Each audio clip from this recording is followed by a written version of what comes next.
Hi అందరికీ! ఈరోజు నేను చికెన్ బ్రోకలీ ఫ్రై చేశాను. చాలా ఈజీగా అయిపోతుంది. తినడానికి కూడా చాలా టేస్టీగా ఉంటుంది. ఎలా చేశానో చూపిస్తాను. ముందుగా ఒక ప్యాన్లో కొద్దిగా ఆయిల్ వేసుకున్నాను. ఆయిల్ వేడయ్యాక ఉల్లిపాయలు వేసి కొంచెం సేపు వేపుకున్నాను. తరువాత జింజర్ గార్లిక్ పేస్ట్ వేసి పచ్చివాసన పూర్తిగా పోయే వరకు ఫ్రై చేశాను.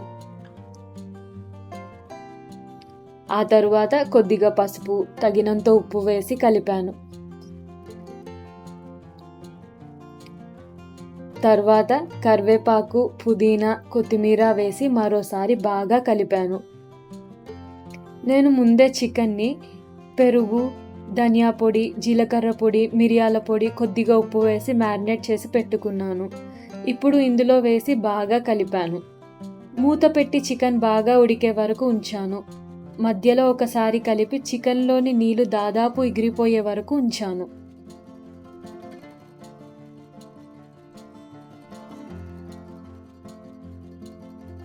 తరువాత బ్రోకలీ ముక్కలు వేసి మరోసారి బాగా కలిపాను. బ్రోకలీ కొద్దిగా మెత్తబడిన తరువాత కారం, గరం మసాలా వేసి మళ్ళీ కలిపాను. ఇంకో 2-3 నిమిషాలు మూత పెట్టి ఉంచాను.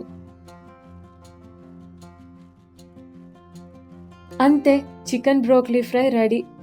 చూడటానికి కూడా చాలా బాగుంది. చికెన్ వల్ల ప్రోటీన్, బ్రోకలీ వల్ల ఫైబర్, విటమిన్స్ లభిస్తాయి. అందుకే రుచితో పాటు మంచి పోషకాలు కూడా ఉండే రెసిపీ ఇది.